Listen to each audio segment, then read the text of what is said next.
Bonjour à tous, bien contente d'être ici ce matin. Alors oui, c'est moi. Je viens vous parler, Nathalie Lepron de la technologie, et j'ai fait une heure avec la technologie ce matin. Je suis partie de Montréal, j'ai mis mon Waze avec le centre Cogeco, et je me suis retrouvée à Trois-Rivières sans réaliser. Alors, il y a une petite leçon pour nous tous. Faut pas juste la technologie, faut qu'on ait quelqu'un intelligent en arrière qui regarde et qui s'assure. Alors, la santé, c'est pas juste la technologie, ça prend des médecins, des infirmières, des gens qui servent de la technologie d'une bonne façon. Un petit reminder pour moi ce matin. Alors, bonjour à tous. Je suis bien contente d'être ici. IBM est un commanditaire or. Nous sommes bien fiers d'être un partenaire avec le colloque Informatique Santé. Et cette année, avec un thème très important, le thème étant la gestion de projets complexes. Et si on le sait, c'est un secteur qui a des projets complexes pour vraiment essayer d'améliorer ce secteur, c'est vraiment le secteur de la santé. Alors, je pense que c'est un excellent thème et l'agenda a l'air bien rempli. J'ai quelques minutes avec vous ce matin et j'ai pensé vous parler du patient. Le patient au cœur des soins de la santé. Et pourquoi vous parlez du patient à des gens en technologie? C'est pour quelques raisons, puis en fait, c'est ce que je veux pour 4 raisons, et je veux parler de ces 4 raisons-là avec vous.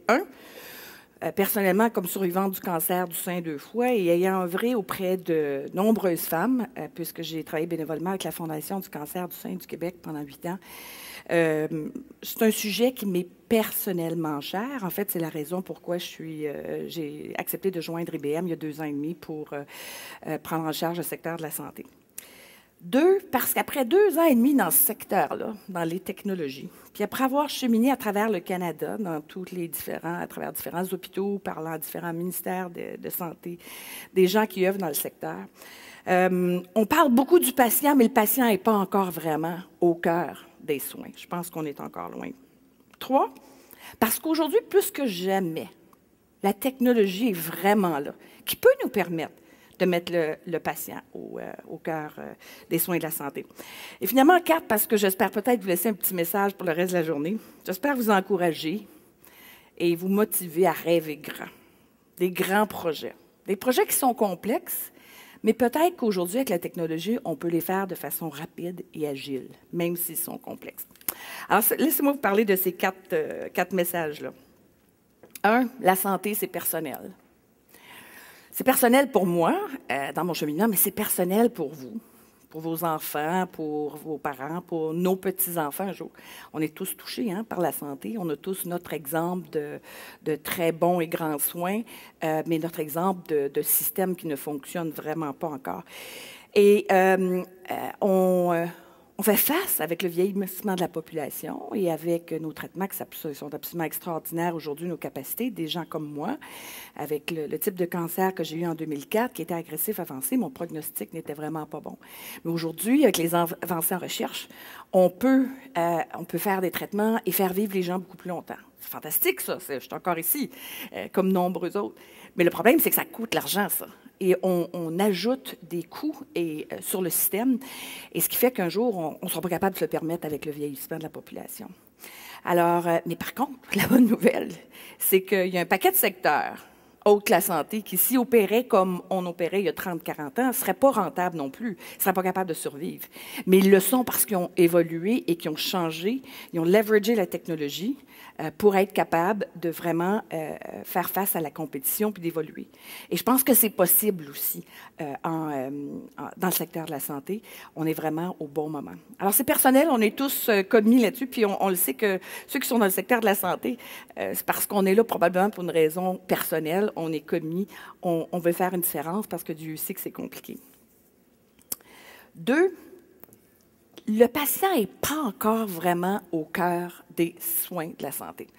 Il y a des avancées, il y a des gens qui parlent du patient beaucoup, mais je pense qu'on fait des projets un l'autre, et dans différents secteurs, on essaie de mettre le patient un petit peu plus au cœur de nos décisions, de nos solutions. Alors, un hôpital va être focusé à penser peut-être au cheminement du patient à travers son hôpital. Un département va peut-être l'être. Un groupe de médecine générale va penser à comment est-ce qu'il améliore le système le système pour le patient. Le ministère ici de la Santé du Québec, avec le carnet Santé Québec, a fait une très belle, un grand pas, je crois, et un cheminement pour nous donner, à nous les patients, accès à certaines données qui nous sont vitales pour essayer de prendre un petit peu plus le contrôle de notre système. Alors, il y a des avancées pointues. Mais vraiment, pensez-y, là, si vous pensez au changement qu'il y a eu dans le domaine de la transportation, du transport et des taxis avec Uber, le changement qu'on voit avec les hôtels, avec Airbnb, ce qu'ils ont fait, c'est qu'ils n'ont pas pris ce qui existait avant et ils l'ont amélioré un petit peu, petit pas par petit pas. Ce qu'ils ont fait, c'est qu'ils ont révolutionné comment que le système fonctionnait. Ils sont partis à partir de l'usager. Comment est-ce qu'on peut faire un environnement pour l'usager qui est beaucoup plus facile. Alors, je pense que le vrai cancer, le vrai patient au cœur des soins de la santé va commencer quand on va vraiment tout oublier le reste, là, puis recommencer à partir du patient en premier. Comment est-ce qu'on fonctionne avec le patient en premier? Et je pense qu'on est encore très loin de là. Puis je pense que quand on va vraiment commencer par ça et dire comment est-ce qu'on centre nos services autour du patient, et après ça, comment est-ce qu'on organise les gens qui œuvrent autour? Alors, les technologies, mais les soins, les participants, les médecins, autour de ça, je pense qu'on va vraiment voir la révolution qu'on est en mesure d'exiger, demander en tant que patient. 3, OK, c'est un grand défi, mais c'est le moment aujourd'hui où on peut le faire. La technologie est là.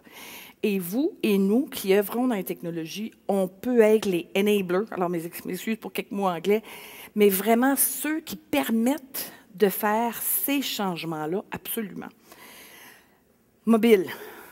Ce qu'on fait avec un téléphone aujourd'hui, notre unité mobile, est absolument extraordinaire et on devrait leverager beaucoup plus ces genres d'outils. La télésanté.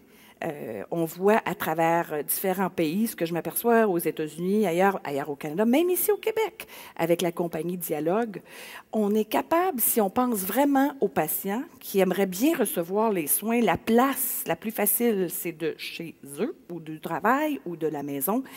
On est capable, combien de tous nos services qu'on fait, qu'on pourrait peut-être faire du confort du salon avec un enfant malade qui a une otite à 2 heures du matin puis qui pleure, avec peut-être une consultation virtuelle. Pas bien compliqué à diagnostiquer une otite, hein? Mais ça te prend ta mosus de prescription. Pourquoi faut-il aller quelque part et se déplacer? Alors, si on pensait vraiment que... Et c'est tout possible. Vous allez, il y a des nombres de compagnies chez IBM, on les voit, là, une start-up après l'autre, après l'autre. Il y en a une aux États-Unis qui a maintenant 27 millions de patients qui vont prendre leur service via des services de télésanté. Alors, ce qu'on peut faire de ce niveau-là est absolument extraordinaire si on repense vraiment le système. Mobilité, ça en est un. Les senseurs, Internet of Things, qui est en train de transformer nombre d'industries. Il y a des applications dans le domaine de la santé qui sont absolument incroyables. Mon père est décédé cet été et il a passé plusieurs mois à l'hôpital. Quand il réussissait finalement à dormir parce qu'il n'était pas bien, puis que la moseuse d'infirmière, pas la moseuse, sont fantastiques les infirmières, mais elle venait à 1 heure du matin, ouvre les lumières, prendre tous les signes vitaux parce qu'il faut qu'il le fasse régulièrement. Alors qu'il y a des compagnies, il y en a une à Toronto qui s'appelle Studio Labs One, qui fait des senseurs sur des draps. Le drap prend real-time tous les différents signes vitaux que le patient a besoin. On ne le dérange plus, on le laisse dormir, on a accès aux données d'une façon real-time et on est capable de voir s'il y a quelque chose qui se passe et de prendre action. Tout ce qui se passe dans les vêtements, dans les senseurs, c'est absolument phénoménal. Imaginez si on pousse vraiment ça jusqu'au bout. L'automatisation, la robotique, on le voit beaucoup dans certaines des chirurgies, qui est utilisée de plus en plus, mais ce qu'on peut faire éventuellement est absolument extraordinaire. Est-ce qu'on ne pourrait pas être capable, et puis un médecin justement aussi à Hamilton qui est en train de tester, pouvoir faire certaines opérations dans des régions autochtones, nordiques, où est-ce que ça peut être fait à partir de grands centres d'hôpitaux. Alors, y a-t-il des choses simples qu'on peut faire comme ça? Beaucoup plus facile de faire ça de cette façon-là au lieu de déplacer notre personne. L'intelligence artificielle, machine learning, deep learning. On est des experts, hein, ici au Québec. On a des données, on a des scientifiques extraordinaires. On est reconnus mondialement. Et ça, je le vois vraiment avec tous les investissements qu'on voit. Et c'est fantastique. Je ne dénigre pas ça. Mais non seulement faut-il investir en recherche d'intelligence dans la science elle-même et la faire développer, ce que nos chercheurs font extraordinaire, mais on devrait être les leaders de l'application de l'intelligence artificielle en santé directement dans différents domaines. Mais moi, je pense que le domaine de la santé se prête le mieux pour vraiment l'utilisation. On a des beaux pilotes à droite et à gauche, mais comment est-ce qu'on peut vraiment prendre une bonne idée qui a des bénéfices prouvés et vraiment la déployer et l'utiliser? Je pense que ça pourrait être un créneau vraiment de leadership pour nous. Et finalement, pas finalement, il y en a quelques autres, tous l'info-nuage, le cloud, hybrid cloud, etc. OK, c'est un environnement plus sécure, beaucoup plus solide, au lieu d'avoir des data centers dans le fond d'un hôpital qui sont très, très, très, très à risque côté sécurité. C'est un environnement où est-ce qu'on n'investit pas le capital, on peut l'utiliser ailleurs. On a 3 premiers hôpitaux en Ontario qui fonctionnent sur le cloud d'IBM et il y a d'autres exemples. Mais beaucoup plus important, les technologies de microservices et d'API qui sont reliées au cloud vous permettent de prendre des gros projets complexes et les déployer d'une façon beaucoup plus rapide et agile. Alors, il faut leverager ces technologies-là. Et finalement, ben, tout ce qui est le blockchain, chaîne de blocs, je pense qu'on dit en français blockchain, peut vraiment nous aider pour l'authentification des patients et la gestion des données. Alors, les technologies aujourd'hui sont là, sont vraiment présentes et c'est le temps d'y prendre avantage. Et mon 4e point, mon dernier point, c'était allons-y, voyons grand. Et je vous encourage de vraiment pousser et non pas faire des petits pas, mais vraiment tenter de faire des grands pas. Je vais juste vous rappeler un petit peu, j'étais chez Nokia, vous voyez ma biographie, j'étais présidente de Nokia en 2003 et ça fait 15 ans. En 2003, le téléphone que les gens avaient, premièrement, c'est 30% des gens qui avaient un téléphone mobile, 35%, pardon. Et le téléphone qui était à la mode, c'était le flip, le plus petit que c'était, pour mettre dans la poche, le mieux c'était. Nokia, à l'époque, on était le leader mondial, et on avait un téléphone qui n'était pas très loin d'un iPhone, un petit peu plus petit. Bon, l'écran lui-même était peut-être un tiers, puis on avait un petit clavier en bas. Puis on disait un jour, Nokia, parce qu'un jour, puis les gens chialaient, ils disaient, ben non, il est trop gros votre téléphone, t'en as pris un plus petit. Oui, mais un jour, on va échanger des photos, puis on va faire des choses là-dessus. OK. Fast forward 15 ans, je paye avec ça. J'ai mes cartes d'embarquement avec mon téléphone. C'est mon système de télévision à la maison, ça, puis mon iPad, parce que j'écoute Netflix. J'ai mon Fitbit qui suit exactement l'exercice que je fais, les calories que je mange, je mets mes données, qui suit mon sommeil, puis qui me dit, oups, t'as pas eu assez de REM ou t'as eu trop de light, de sommeil léger versus sommeil. En 15 ans, vous voyez l'évolution, puis vous voyez comment est-ce qu'on ne peut pas vivre. Pas juste, moi je suis pas la génération un peu plus vieille, mais pas juste les jeunes, ma génération, mais ma mère, nos parents. Alors, ce qu'on peut faire avec la technologie en 15 ans. Alors, ce que je vous encourage, c'est de rêver grand. Je pense que si on fait juste faire des petits pas en technologie, en santé, on n'y arrivera pas. On n'y arrivera pas, on va arriver face à un mur, on n'aura plus les moyens de se permettre.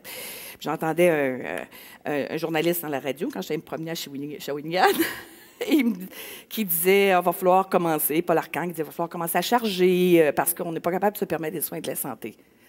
Moi, je dis, no way. No way. Il y a assez d'argent dans le système. Il faut juste repenser le travail, puis vraiment repenser comment est-ce qu'on s'occupe du patient, vraiment, d'abord et avant tout. Puis si on commence avec ça, puis on leverage la technologie qui est là, on est capable d'améliorer nos soins, puis d'après moi, on n'a pas besoin de plus d'argent dans le système.